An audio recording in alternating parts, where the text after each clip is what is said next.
Hi, Alina. Thanks for giving us some of your precious time.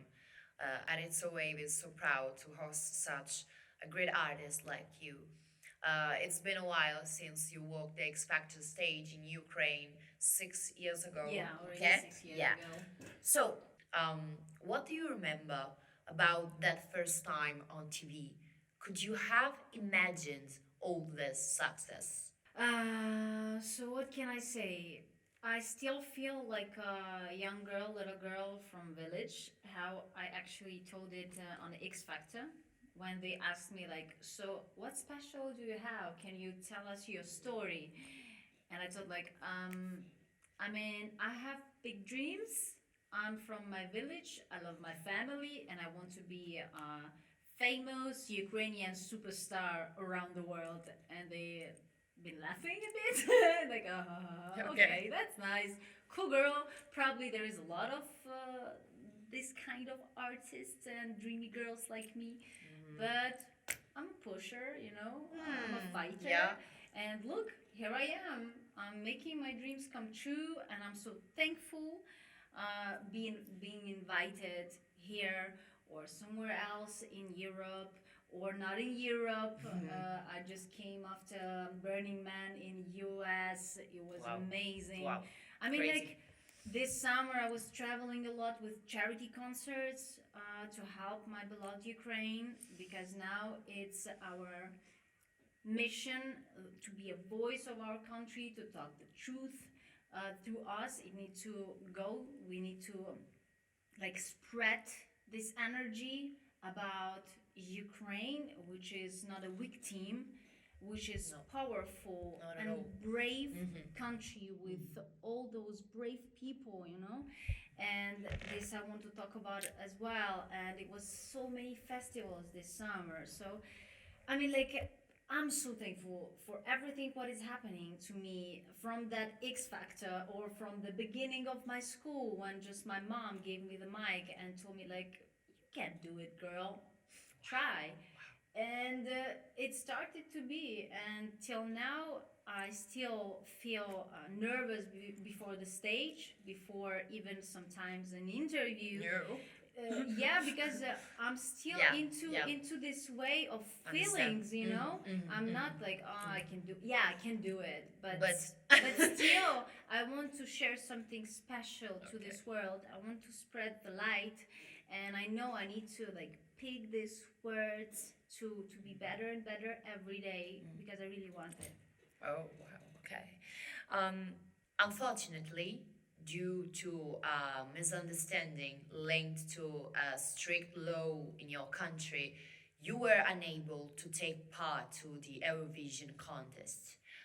It's clearly an important stage for a singer's career.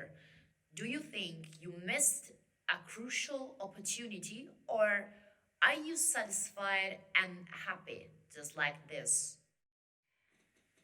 I mean, Eurovision stage was for me a place, a stage actually, yeah, a stage to spread that message, to talk about Ukraine as we have strong and deep roots.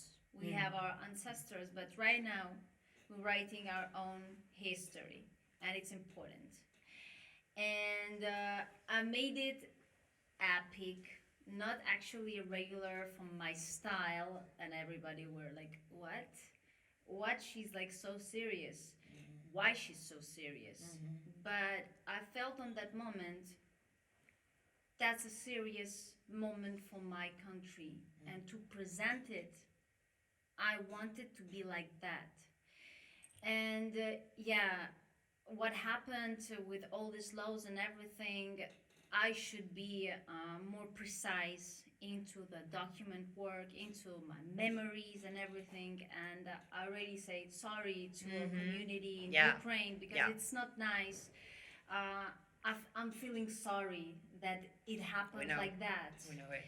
But I feel still okay even to not take part on Eurovision in Italy because look, I still can be in Italy and spread my message about my beloved country, about my beloved culture. I'm still writing music and songs.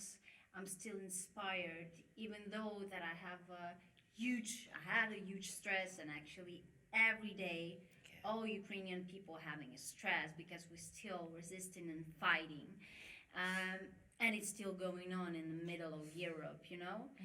But still, I'm so thankful that I can be alive and I can just have it, you know, right now. So whatever, not a Eurovision stage. Okay, I will take other stage. I will fight for other Wow. stages. I will fight for other attention.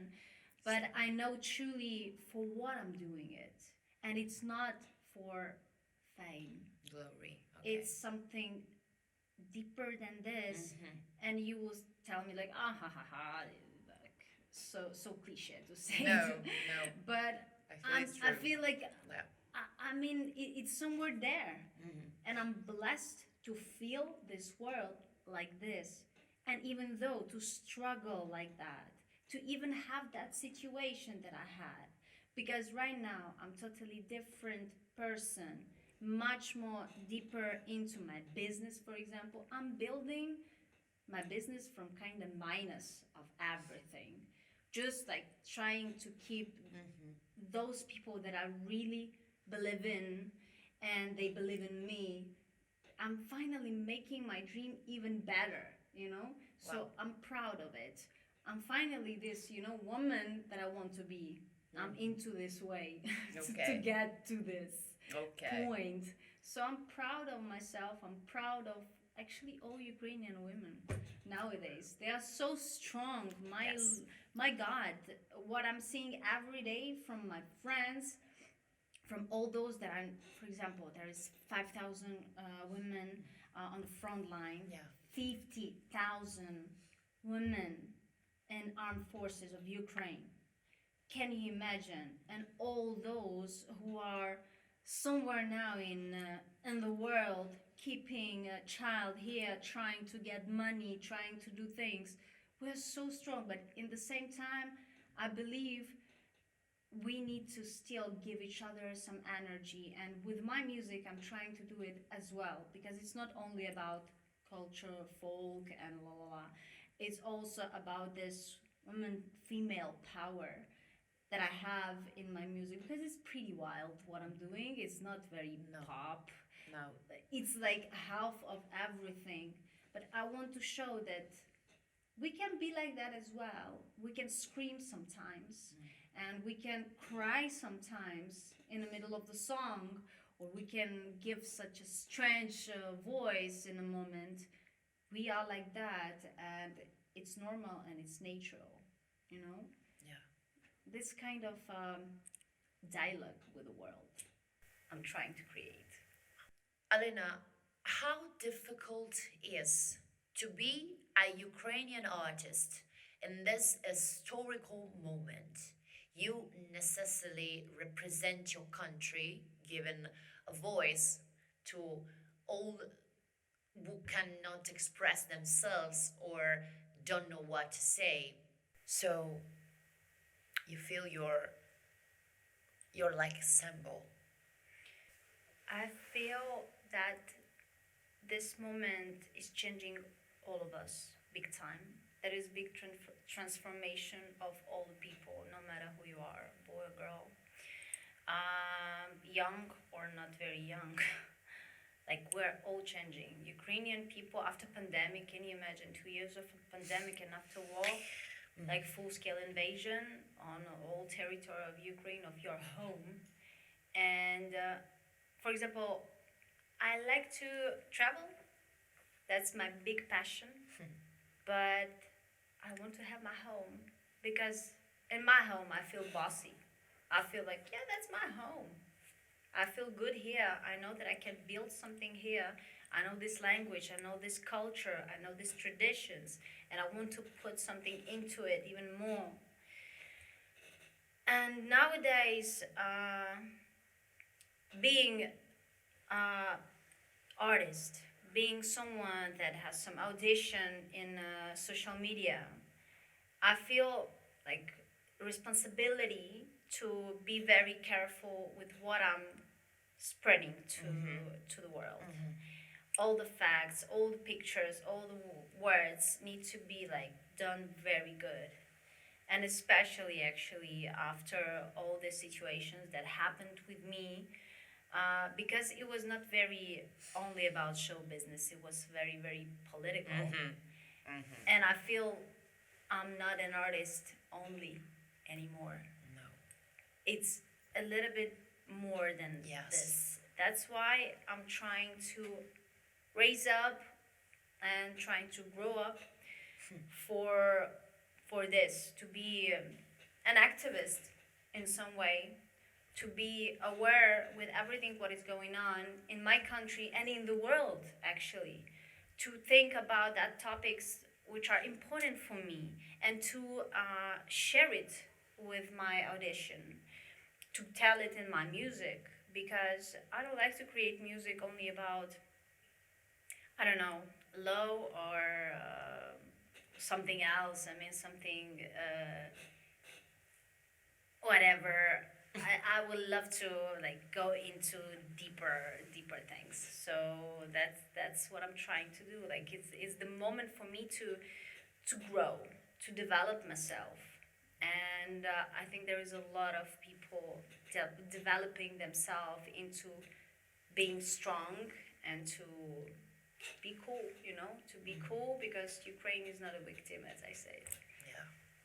So in your moving song Shadows of Forgotten Ancestors, that was amazing. Thank you. Okay. You send a message of love, of unity for your country. In a past interview, you defined yourself as a warrior armed with music and words. Can you see a future for your country, a freedom now that Ukraine is sadly falling apart? I definitely can say that we will win. I have no doubts of this. It's just a moment of a time. It's a question of time.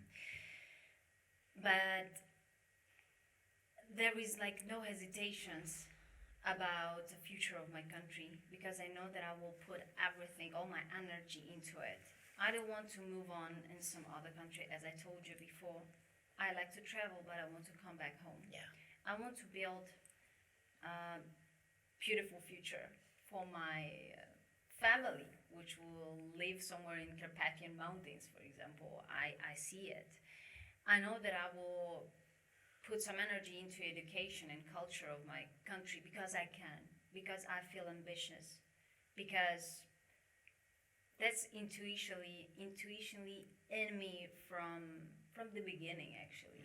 I remember myself writing poems about Ukraine when I was 10 years old. So it was Long already time. there. Yeah. I still believe in it. I still believe that I can build Hollywood in Ukraine.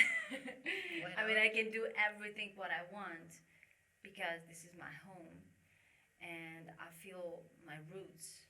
I feel this is my magic place where my ancestors Yes. are, and they are behind my back, and they're telling me like, "You go, girl. You go, girl." And this feeling is just cool to feel your place. When you know your place, when you know yourself, you're so strong. You don't need nothing more. So I'm doing it. So last question, but extremely decisive for you and for your country in this moment. If President Putin were to sit here in front of you right now, in this moment, and you had the chance to talk to him, what would you say to him? Looking at the camera. That's important. Probably the last words that he will hear before I will eat him, and after puke, he will hear Putin. Probably is the best explanation of his persona. And after he will die, because my mouth will eat him, and I know I will do it. if something will be like that, if this person will be just in front of me. Wow. Grazie mille.